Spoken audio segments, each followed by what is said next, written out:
عبادت جائز نہیں ہے، یہاں تک کہ ہر وہ طریقہ جس میں عبادت کا کوئی پہلو پایا جاتا ہے، جس میں عبادت کے مشابہ کوئی چیز پائی جاتی ہے یا عبادت کی طرح کوئی چیز پائی جاتی ہے، ہر وہ چیز اس امت کے اندر حرام، ناجائز اور حرام ہے۔ مثال کے طور پر آیت میں بتایا ہے کہ ہم آپ ہی کی عبادت کرتے ہیں، عبادت کا طریقہ ہے سجدہ کرنا، تو سجدہ کرنا صرف اور صرف اللہ کے لیے جائز ہے، اللہ کے علاوہ کسی بھی ذات کے لیے، خواہ کتنا ہی بڑا نبی ہو، کتنا ہی بڑا ولی ہو، کتنا ہی بڑا پیغمبر ہو، بزرگ ہو یا اللہ ہو، قطب ہو، ابدال ہو، اللہ کے علاوہ کسی ذات کے لیے سجدہ کرنا جائز نہیں ہے۔ رکوع کرنا یہ خالص عبادت کا طریقہ ہے، یہ صرف اللہ ہی کے لیے رکوع کی جاتی ہے، لہذا اللہ کے علاوہ کسی بھی ذات کے لیے رکوع کرنا جائز نہیں ہو، ناجائز اور حرام ہے۔ طواف کرنا یہ عبادت کا خاص طریقہ ہے، جو خانہ کعبہ کے ارد گرد 7 چکر لگائے جاتے ہیں، 7 طواف کی جاتی ہے، تو طواف کرنا صرف اور صرف خانہ کعبہ کے لیے جائز ہے۔ یہاں تک کہ محدثین نے لکھا ہے کہ نبی کریم صلی اللہ علیہ وسلم کا جو روضہ اقدس ہے، روضہ مبارک ہے، اس کے ارد گرد بھی اگر کوئی طواف عبادت کی نیت سے کرتا ہے کہ میں عبادت کر رہا ہوں نبی کی، تو جائز نہیں ہے۔ جب نبی کریم صلی اللہ علیہ وسلم اس دنیا سے رخصت ہوئے تو صحابہ کو یقین نہیں آ رہا تھا، لوگ اس بات کو برداشت کرنے کی کیپیسٹی میں نہیں تھے، کہ کیپیسٹی سے باہر تھا۔ اچھے جلیل القدر صحابہ حضرت عمر بن خطاب رضی اللہ تعالیٰ عنہ، جن کے بارے میں ہے لو کان بعدی نبی لکان عمر، اگر میرے بعد کوئی نبی ہوتا تو وہ عمر ہوتا، یہ آپ نے اپنی زندگی میں فرمایا ہے۔ اور آپ کے بعد امیر المؤمنین ثانی، جن کی حکومت پاکستان کے فیصل آباد تک پہنچ چکی تھی، وہ بھی اس بات کو تیار نہیں تھے کہ نبی کا انتقال ہو گیا ہے، کیسے ہو سکتا ہے ہم نبی کے بغیر زندگی گزارے؟ تو حضرت ابوبکر صدیق نے آیت تلاوت کی، وَمَا مُحَمَّدٌ إِلَّا رَسُولٌ قَدْ خَلَتْ مِن قَبْلِهِ الرُّسُلُ أَفَإِن مَاتَ وَقُتِلَ انقلبتم عَلَىٰ أَعْقَابِكُم۔ محمد صلی اللہ علیہ وسلم صرف ایک رسول تھے، اور جیسے کہ پہلے رسول گزر چکے ہیں، نبی بھی گزر چکے ہیں، کیا وہ انتقال کر جائے؟ کیا تو تم دین سے پھر جاؤ گے؟ جو محمد کی عبادت کرتا تھا وہ سن لو، محمد انتقال کر چکے ہیں، اس دنیا سے رخصت کر چکے ہیں، اپنے خدا کے پاس پہنچ چکے ہیں، اور جو اللہ کی عبادت کرتا تھا اللہ تعالیٰ زندہ تھے، زندہ ہیں، زندہ رہیں گے۔ لہذا ہر وہ طریقہ جس میں عبادت کا کوئی پہلو یا کوئی شائبہ پایا جاتا ہے، یا کوئی طریقہ یا عبادت کے مشابہ کوئی چیز پائی جاتی ہے، ہر وہ طریقہ اس امت کے اندر حرام ہے۔ سجدہ تعظیمی کرنا، کسی کی عظمت کے لیے سجدہ کرنا، وہ پہلے بادشاہوں کے لوگ سجدے کیا کرتے تھے تو وہ سجدہ تعظیمی عظمت کا سجدہ کہلاتا تھا، وہ سجدہ تعظیمی بھی حرام ہے۔ اگر کوئی شخص قبر کی سجدہ کرتا ہے، یہ سجدہ کرنا بھی اس امت کے لیے جائز نہیں ہے۔ جب بڑے علماء ان حضرات سے سوال کرتے ہیں تو کچھ لوگوں کا جواب ہوتا ہے کہ ہم ان کے واسطے سے اللہ تعالیٰ تک پہنچتے ہیں۔ یہ بے کفار کا عقیدہ ہے۔ جب کفار سے نبی کریم صلی اللہ علیہ وسلم سوال پوچھتے تھے کہ تم ان بتوں کی عبادت کیوں کرتے ہو، تو اللہ تعالیٰ نے آیت کریمہ نازل فرمائی ہے، مَا نَعْبُدُهُمْ إِلَّا لِيُقَرِّبُونَا إِلَى اللَّهِ زُلْفَىٰ، ہم اس کی عبادت اس لیے کرتے ہیں تاکہ اللہ تک پہنچ سکے۔ یہ تو غیر کفار کا طریقہ تھا کہ اللہ تک پہنچنے کے لیے کسی سہارے کی ضرورت ہے، کسی بتوں کی یا کسی معبودوں کو سجدہ کرنے کی ضرورت ہے۔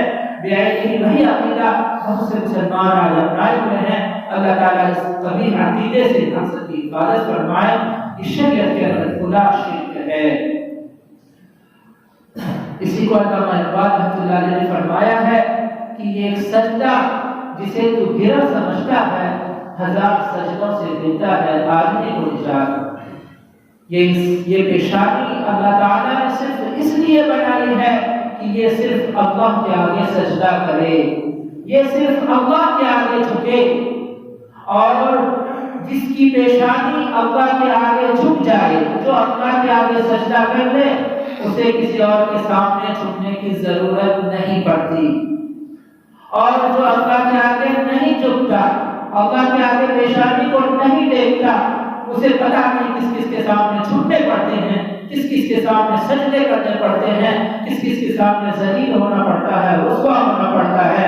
اسی کو علامہ اقبال نے فرمایا ہے، یہ ایک سجدہ یعنی صرف خالق حقیقی کا سجدہ کوئی انسان کر لے تو ہزاروں سجدوں سے بچ جائے گا، اور جو ایک اللہ کا سجدہ کر لے اسے پتہ نہیں کہاں پر سجدہ پر جھکنا، جو ایک سجدہ کر لے اللہ تعالیٰ کے سامنے اسے پتہ نہیں روزی کے لیے اور عزت کے لیے اور اپنا مقام پانے کے لیے کہاں کہاں جھکنے پڑیں گے، کہاں کہاں پیشانی کو ٹیکنا پڑے گا، کہاں کہاں سجدہ کرنا پڑے گا۔ اور جو اللہ کے آگے جھک گیا اسے کسی اور کے آگے جھکنے کی ضرورت نہیں ہے۔ اس آیت میں اللہ تعالیٰ نے فرمایا ہے ایاک نعبد، ایاک جب کسی مفعول به کو پہلے لایا جاتا ہے مطلب یہ ہے کہ ہم تیری ہی عبادت کرتے ہیں اور کسی کی عبادت نہیں کرتے۔ ایسا نہیں کہ ہم تیری بھی کرتے ہیں اور کسی اور کی بھی کرتے ہیں، ہرگز نہیں، ہم صرف آپ کی ہی عبادت کرتے ہیں، اور عبادت کرنے میں جو دشواریاں اور جو پریشانی ہو رہی ہے، ہمیں جو مدد اور توفیق کی ضرورت ہے وہ مدد بھی ہم آپ ہی سے مانگتے ہیں۔ وَإِيَّاكَ نَسْتَعِينُ، ہم مدد بھی آپ ہی سے طلب کرتے ہیں۔ اگلی آیت ہے اهْدِنَا الصِّرَاطَ الْمُسْتَقِيمَ، اے اللہ ہمیں سیدھے راستے کی ہدایت دیجیے۔ اس آیت میں اللہ تعالیٰ نے مطلق فرمایا ہے اے اللہ ہمیں سیدھے راستے، صراط مستقیم، صراط مستقیم کہتے ہیں سیدھا راستہ کہ انسان کا جو منزل مقصود ہے، جو ٹارگٹ ہے، جو منزل ہے، اس منزل کو پہنچنے کے لیے اس کو سیدھا راستہ دکھائے۔ جیسے مثال کے طور پر مجھے اگر کہنا چوراہا پر پہنچنا ہے تو اگر ہمیں سیدھا راستہ مل جائے تو ہم آسانی کے ساتھ اس منزل تک پہنچ جائیں گے، لیکن اگر ہمیں ٹیڑھا راستہ مل گیا اور گھمانے والا راستہ مل گیا تو پتہ نہیں کہاں کہاں سے بھٹکیں گے، پھر جا کر کے ہم منزل تک پہنچیں گے۔ اللہ تعالیٰ نے مطلق فرمایا ہمیں سیدھے راستے کی، کس کام کے لیے سیدھے راستے کی یہ ذکر نہیں کیا، مقصد یہ ہے کہ دنیا اور آخرت کے ہر کام میں ہمیں سیدھے راستے کی ہدایت دے دیجیے۔ ہر ایک کام میں انسان کو صراط مستقیم، سیدھے راستے کی ضرورت ہے۔ اللہ کو پانا ہے تو سیدھے راستے کی ضرورت ہے، نبی کریم صلی اللہ علیہ وسلم کو خوش کرنا ہے، سیدھے راستے کی ضرورت ہے، ہمیں دنیا کمانا ہے، حلال روزی کمانا ہے، سیدھے راستے کی ضرورت ہے، ہمیں کسی سے اچھے تعلق رکھنا ہے، کسی منزل تک پہنچنا، کسی مقام اور ٹھکانے تک پہنچنا ہے تو بھی ہمیں سیدھے راستے کی ضرورت ہے۔ غرض دنیا اور آخرت کے ہر کام میں ہمیں سیدھے راستے کی ضرورت ہے۔ ہمیں سیدھا راستہ ملے گا تو ہم منزل تک پہنچیں گے، ہمیں ٹیڑھا راستہ ملے گا تو ہم منزل تک نہیں پہنچ پائیں گے۔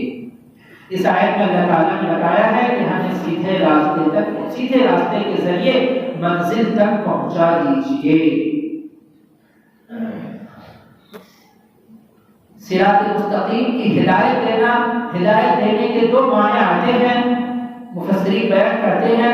ایک یہ ہے کہ جب آپ سے کوئی راستہ پوچھے تو آپ اس راستے کا پتہ بتا دیں کہ فلاں طریقے سے جائیں، فلاں موڑ ہوگا، اس موڑ سے منہ جائیے گا، آپ وہاں پہنچ جائیے گا۔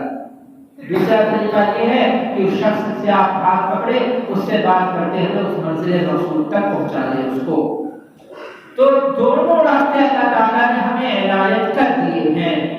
اللہ کو کیسے راضی کرنا ہے، رسول اللہ صلی اللہ علیہ وسلم کی کیسی اطاعت کرنی ہے، اللہ تعالیٰ کی کیا فرائض ہیں، کیا واجبات ہیں، کیا چیزیں حرام ہیں، اللہ تعالیٰ نے قرآن حدیث کے واسطے سے ساری چیزیں بتا دی، یعنی رہنمائی کرتی ہے۔ فلاں طریقہ ہے عبادت کرنے کا، فلاں طریقے ہے جائز کاروبار کرنے کا، فلاں طریقے ہے اللہ تعالیٰ کو راضی کرنے کا، اور عبادات کے تعلق سے یہ مسائل ہے، اخلاقیات کے تعلق سے یہ مسائل ہیں، رہنمائی اللہ تعالیٰ نے کر دی ہے۔ اب کیا ضرورت ہے کہ اللہ تعالیٰ ہمیں اپنا ہاتھ پکڑ کر منزل تک پہنچا بھی دے، تو اسی دوسرے راستے کو ہم اللہ تعالیٰ سے مانگ رہے ہیں۔ اے اللہ ہمیں سیدھے راستے تک پہنچا دیجیے، ہمیں منزل تک پہنچا دیجیے۔ جب تک آپ ہمارا ہاتھ پکڑ کر منزل تک نہیں پہنچائیں گے ہم کامیاب نہیں ہو سکتے۔ یہ ہم نمازوں میں، ہر نماز میں، نماز کی ہر رکعت میں اللہ تبارک و تعالیٰ سے مانگتے ہیں، لیکن جب تک ہمارا توجہ نہ ہو، جب تک ہمارا دھیان نہ ہو کہ ہم نمازوں میں پڑھ کیا رہے ہیں، ہم نمازوں میں اللہ تعالیٰ سے کیا مانگ رہے ہیں۔ سورہ فاتحہ ایسی سورت ہے جو ہر دن آدمی تلاوت کرتا ہے، ہر نماز میں تلاوت کرتا ہے، ہر نماز کی ہر رکعت میں پڑھنا ضروری ہے۔ تو یعنی ہر رکعت میں ہم اللہ تعالیٰ سے سیدھے راستے مانگ رہے ہیں، دنیا کی بھی سیدھا راستہ مانگ رہے ہیں اور آخرت کا بھی سیدھا راستہ مانگ رہے ہیں، لیکن عام طور سے ہوتا یہ ہے کہ ہم بے دھیانی سے ایک عادت کے مطابق پڑھتے ہوئے چلے جاتے ہیں، ہمارا توجہ نہیں رہتا کہ ہم اللہ تعالیٰ سے کیا مانگ رہے ہیں، یہ سورہ فاتحہ میں اللہ نے کیا باتیں بتائی ہے۔ اگر ہمارا دھیان، اگر ہمارا توجہ ان آیات کی طرف ہو جو کہا جاتا ہے نمازیں خشوع کے ساتھ پڑھنی چاہیے، خشوع پیدا کیسے ہوں گی؟ جب ان آیتوں کا مطلب ہمارے ذہن کے اندر ہوگا، جب ہم نمازوں میں ان آیتوں کی تلاوت کریں گے، سورہ فاتحہ پڑھیں گے اور نمازوں میں ہم صراط مستقیم سیدھے راستے کو مانگیں گے اور دن میں 5 مرتبہ 5 رکعت 5 نماز کے ہر رکعت میں مانگیں گے، تو اللہ تعالیٰ جو بے نیاز ہے، اللہ الصمد ہے، جو بے نیاز ہے، وہ ایسا نہیں ہے کہ ہمیں دکھا دے گا، ہرگز نہیں، وہ ضرور ہماری اس دعا کو قبول کرے گا اور ہمیں سیدھے راستے پر لے جائے گا۔ دنیا کا بھی سیدھا راستہ اللہ تعالیٰ ہمیں پہنچا دیں گے اور آخرت کا بھی سیدھا راستہ پہنچا دیں گے۔ جو دنیا میں بھی کامیاب ہو گیا، آخرت میں بھی کامیاب ہو گیا، اس سے کامیاب ترین شخص دنیا کے اندر کون ہوگا؟ ظاہر سی بات ہے، کوئی نہیں ہو سکتا۔ تو میرے بھائیو اور دوستو، اس آیت میں اللہ تعالیٰ نے بتایا ہے کہ ہمیں عبادت کی ضرورت ہے اور عبادت میں مدد کی ضرورت ہے، وہ بھی ہم آپ سے مانگتے ہیں، اور مدد کے بعد بھی ہم سیدھے راستے پر قائم نہیں رہ سکتے۔ آپ بھی ہمیں سیدھے راستے پر قائم رکھیے اور ہم منزل رسول تک پہنچا دیجیے۔ یہ مختصر آیات ہے جن کا ترجمہ ذکر کیا گیا ہے۔ انشاءاللہ اس کے تعلق سے چند باتیں اور ہیں جو ذکر کی جائیں گی۔ جب ہم نمازوں کو پڑھیں تو ایسا نہ ہو کہ ریکارڈر کی طرح گزر جائے، بلکہ ان کے آیات کا کچھ مطلب ہمارے ذہن میں ہونا چاہیے۔ اب 2-3 مسئلے ہیں جو میں ذکر کر دیتا ہوں جو عام طور سے لوگ نمازوں میں مبتلا رہتے ہیں۔ پہلا مسئلہ یہ ہے اور ضروری مسئلہ یہ ہے کہ اگر ہم نماز کے وقت پہنچے، آج چونکہ بڑا مجمع ہے، اگر ہم نماز کے وقت پہنچے اور امام صاحب رکوع میں ہیں تو ہم جلدی بازی میں اگر کھڑے ہو کر اللہ اکبر ایسے رکوع میں چلے جاتے ہیں تو ہماری نماز ہی شروع نہیں ہوگی۔ جب نماز شروع نہیں ہوگی تو نماز ختم نہیں ہوگی۔ قیام کرنا یعنی سیدھا کھڑا ہونا فرض ہے۔ اللہ اکبر، اب جا سکتے ہیں، اتنا دیر کافی ہے، ایک لحظہ